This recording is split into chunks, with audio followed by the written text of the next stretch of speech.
What's going on, folks? Nate here at Two Wheel Dyno Works. I am finally back on the dyno today with our 24 MT09 and able to share something cool with you guys. A lot of the efforts that we have on this bike and this engine platform I simply can't share with you folks. I promise we haven't forgotten about you guys. I'm sure the Yamaha CP3 crowd probably thought we had just moved on from the platform. That is not the case whatsoever. In our bike right here behind me, we have a set of the V1 race cams from our friends over at Giaccmoto.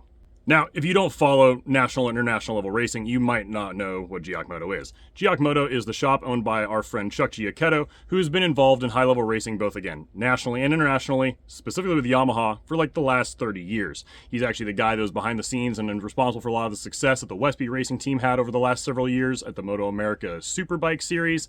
So the guy is very familiar with these platforms and definitely makes some cool stuff for these bikes. So as our bike sits right now, it has the SC Project full exhaust installed and the DNA Stage 2 intake, which is my personal favorite setup for these bikes, and of course, those V1 race cams from Chuck.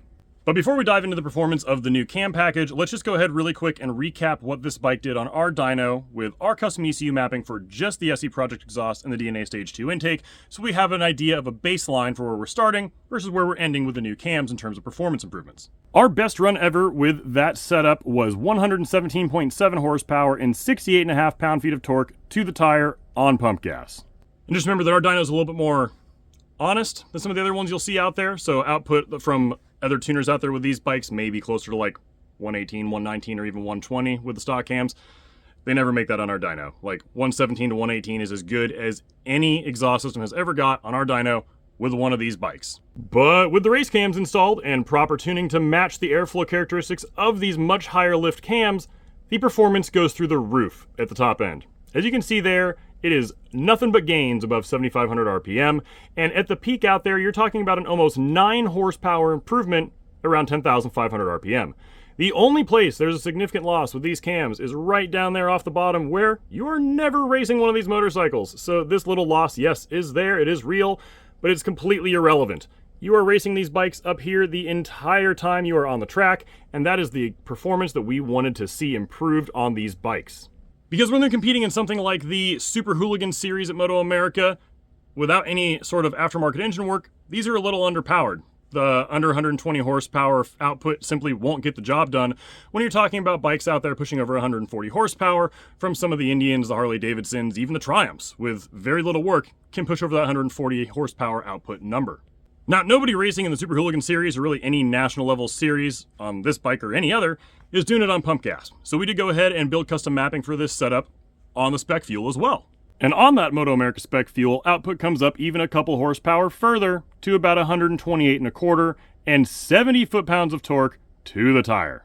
That 70 foot-pounds number is something I was looking to see for a while because that is really where a lot of the other bikes in this series sort of take off from the MT09s. Yes, they never had the top end legs to begin with, but coming off the corner on these bikes was a little bit rough compared to a lot of the other bikes out there on the grid. So even at the tighter, more technical tracks like here at the Ridge Motorsports Park, where the peak output doesn't matter as much as it does at a big track with super long straightaways, these still just wouldn't come off the corner as well as a lot of the other bikes in the series. These cams, especially on the Spec fuel with the much flatter torque curve out here, solve that problem. And again, you are talking about a gain of almost 11 horsepower out there at the peak at 10,500 RPM.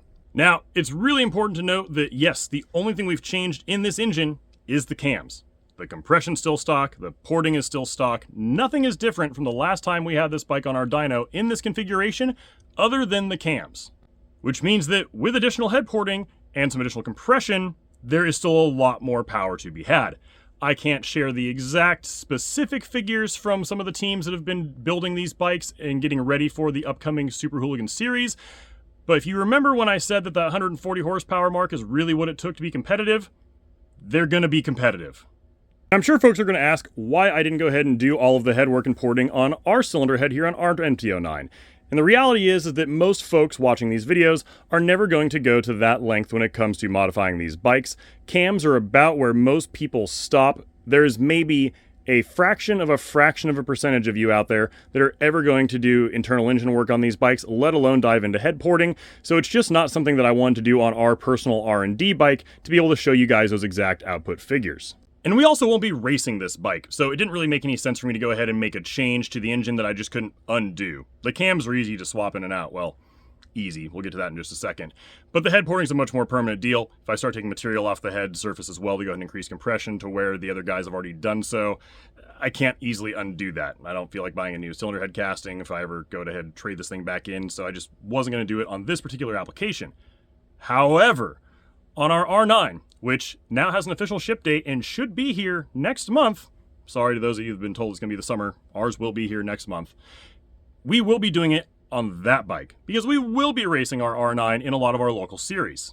And it's very important, again, to note that the R9 CP3 engine is identical to the engine in our MT09 right here behind me. So we'll already have a significant head start over a lot of our competition because, well, we've been working on this platform the entire time since I last posted about this bike several months ago. So for those of you with an R9 incoming, don't worry. Regardless of what you decide you want to do with the engine, we will have tuning options available for you for several different cam and head packages well before you even get the bike ready to put on the grid. Now, when it comes to the installation of these cams, particularly the V1s again from Giaccmoto, it is not a very straightforward job. These are not drop-in cams in the sense that you can go ahead and just throw them in there and expect the stock valve clearances to be anywhere even remotely in the ballpark. The V1 version of these cams, again, just version 1, they're working on several others, are a custom grind. So what that means is that they've ground down the base circle to increase the lift of the cam. You can't just throw them in there and expect anything to be even close from a valve clearance perspective. In fact, there's so much room in there with the stock shims in place that you could practically throw a frickin' cat in between the bottom of the base circle of the cam and the bucket. So when you're installing these, you really need to make sure that you're comfortable, or you have a technician that's very comfortable going through a very thorough and lengthy valve adjustment process. Because even though we knew where roughly to start when adjusting our valve clearances here for this cam, it still took us about 5 separate valve adjustment attempts to go ahead and get the clearances back into specification. For us, that process only took about 4 hours. For most folks out there, it's going to be the better part of a day if you haven't done this several times before. So for those of you guys that own the MT09s, we did not forget about you. We have never stopped working on this platform in the background. There's just so much involved with racing R&D and especially preseason development that I simply can't share with you regardless of how much I want to. But as we go through and do a lot of the modifications to our own bikes, I will absolutely be sharing the results with you guys. Because when you compare our current setup to how this bike started out stock, they truly look nothing alike on the dyno. You're talking about a 25 horsepower improvement, and gosh, what is that? 18 pound-feet of torque out there at the top end versus how this bike was when it rolled off the showroom floor. At peak output, that is a nearly 24% improvement from stock, with just bolt-ons, some very early development cams, tuning, and some cheap spec fuel. And those are some improvements that no other tuner on the market right now for these bikes can actually show you or provide mapping for. So if you're looking to get your 4th gen MT09 or 4th gen Yamaha CP3 when the R9s come out, look no further than right here at Two Wheel Dyno Works. Our ECU flashing services for these bikes are available on our site for $349.99, and if you have any questions whatsoever about modifications for these bikes or tuning in general, do not hesitate to email us at support@twowheeldynoworks.com. I personally answer any and all technical support and tuning questions every single day we are open during business hours, and we truly are always happy to help.